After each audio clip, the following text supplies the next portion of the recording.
and you try to force them in, you're also doing them a disservice. Yes.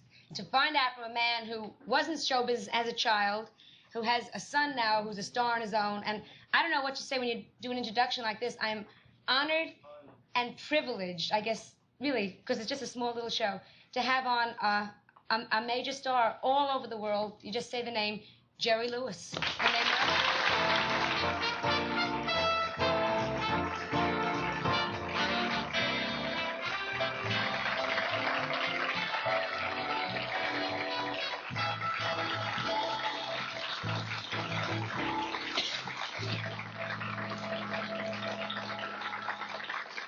Jerry Lewis. I was this morning. All right, where do you want to start? Were you happy to go into show business as a child, or were you pushed? Sure. No, I wasn't pushed. On the contrary, I was restricted.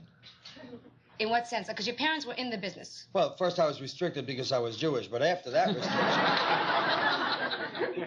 my parents were in the business, yeah. And my father was very strong about not allowing me to go through what he went through. And that taught me a tremendous lesson.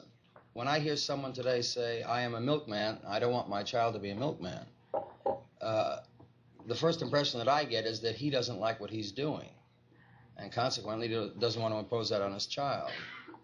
But you'll notice that someone who fares well, a man who is the head of a stock market company, or a man who possibly could be the head of a steel corporation, is delighted to hand down this exceptional esteem to his children. So anytime someone says, no, I don't want my kid to be, he's tipping his hand. He's telling you he doesn't like what he is. But don't you think showbiz is a special kind of example? Because, like, our business, today you do very well, tomorrow you don't do so well.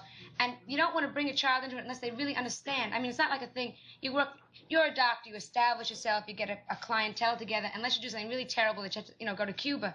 I mean, you're set for the rest of your life, And don't you think there's a different thing to that, where show business, one day you're up, one day you're down, No, I take objection to the inference, do you want your child to be in show business? It's almost like a terrible, dirty word. No, I just mean the heartache, because you don't know... No, I don't mean your reference, Joan. I mean that's usually the reading. Do you want your kids to be in show business? Well, I love what I'm doing, and I get tremendous pleasure out of it, and deep satisfaction. I feel completely fulfilled and enriched. Well, what better could I wish of my children than fulfillment, enrichment, and satisfaction? Now, what if your children wouldn't want to be in it? You wouldn't push? If my kid wants to hold up a gas station, I'm going to help him be the best.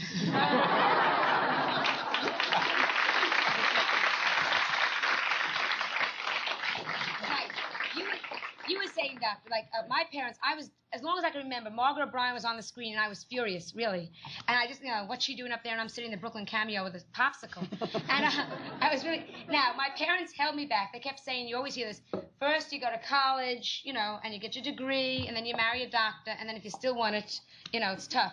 No, but do you think that that's wrong? Like you said, it's wrong. Do you think that warps a child? Well, I had a very interesting experience myself. My mother was a doctor and wanted me to be a doctor. My father was a businessman, and he wanted me to be a businessman. I wanted to be a bum, and it just didn't work out. Well, you could be a terrible doctor.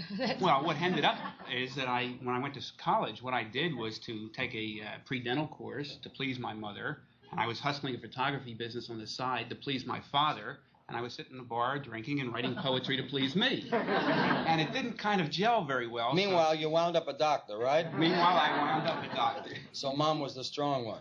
Well, it's funny. I wasn't her kind of doctor, though. But you didn't answer me. I came home and I said, Mom, I went all these years to school, and here I am a doctor. She says, what kind of doctor? I said, a PhD doctor. She says, why didn't you become a real doctor? It's true. It's a whole different thing. With your son, Gary, now, how did you know that he wanted to... Did you help him when he said to you, like... Did he say, I want to be in show business, or he just went into it? No, he did it on his own. He prepared his own bag, and he worked at it, and he was very, very, very sharp in his handling of what he planned to do. He then brought me a projection of what he had already worked on and asked what I thought. And I told him what I thought, and I thought it was very good, but that I had some points of interest that I would impose on him, as it were. And we have the kind of a relationship where he knows that he can do and say what he pleases, as long as it has some degree of sensitivity and emotion, as long as he's just not hot-headed. And he said, well, I don't agree with you completely. And I said, fine, that's your right. And he would come to me first, before anything, to let me know I was right about something, as he will equally come to me immediately to let me know I was wrong about something. And my advice to him, he accepted, except for some things that he didn't agree with, and I later learned I was wrong about. But he's very, very independent. He wanted my help only after he was settled, knew what he wanted to do, and the only help he wanted was advice. He conferred with me, and that's a marvelous thing. That is a marvelous thing, Jerry. One of the things we try to teach parents is somewhere in life, when the child is growing up, you stop being a supervisor and you become his consultant. You're no longer responsible. You're not in charge. You don't tell him what to do. My parents did this when I hit 30.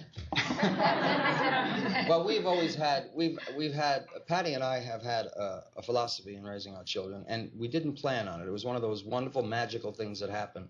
And since Gary was about 3 years old, I began to teach him that he and all other children that will come along in our family after him, we call them Abby Wrent's children.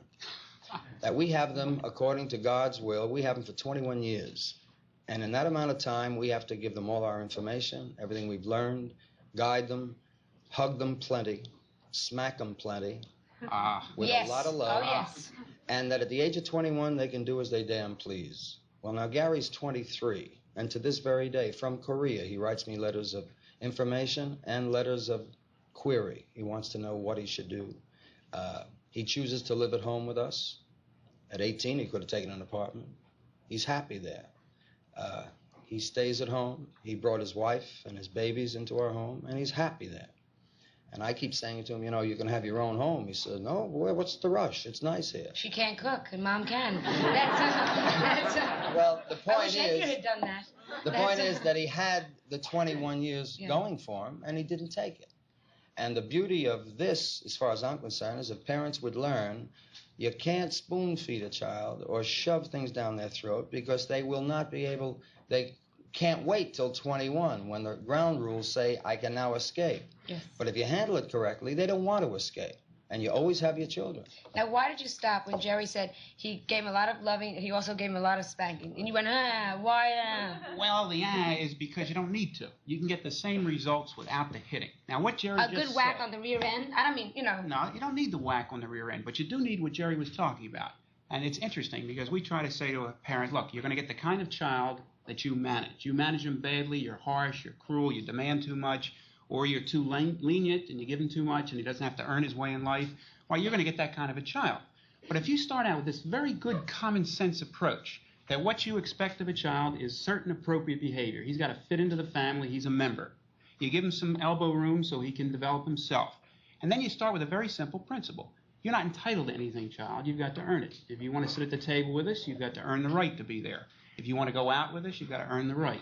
And then gradually the child learns that he gets what he works for. Yes. And he develops this kind of an attitude. But show business children that are in the show business, as my parents call it, and like a child is a star, say, at 10 and 12, that's a very special thing. How does a parent handle that? Well, Yours came a little later. How old was Gary when he really hit? Like about 16? I remember No, he was about 18. 18. But I'd like to challenge the doctor. All right, for go ahead. With something No that hitting. said. Is this whole philosophy, doctor, predicated on the fact that it is best for the child, or is it that it is best for the parent? Best for the child. Well, now I challenge you. Go ahead. The parent that cannot discipline their children, I have found, are parents who cannot take the pain. I agree. By their not being able to take the pain, the child is never really made aware of how much they represent to that parent. I agree again. But you see, there's another Hold the agreement till after the break. Then we'll come right back to where we were. All right. But this pays for everything. So,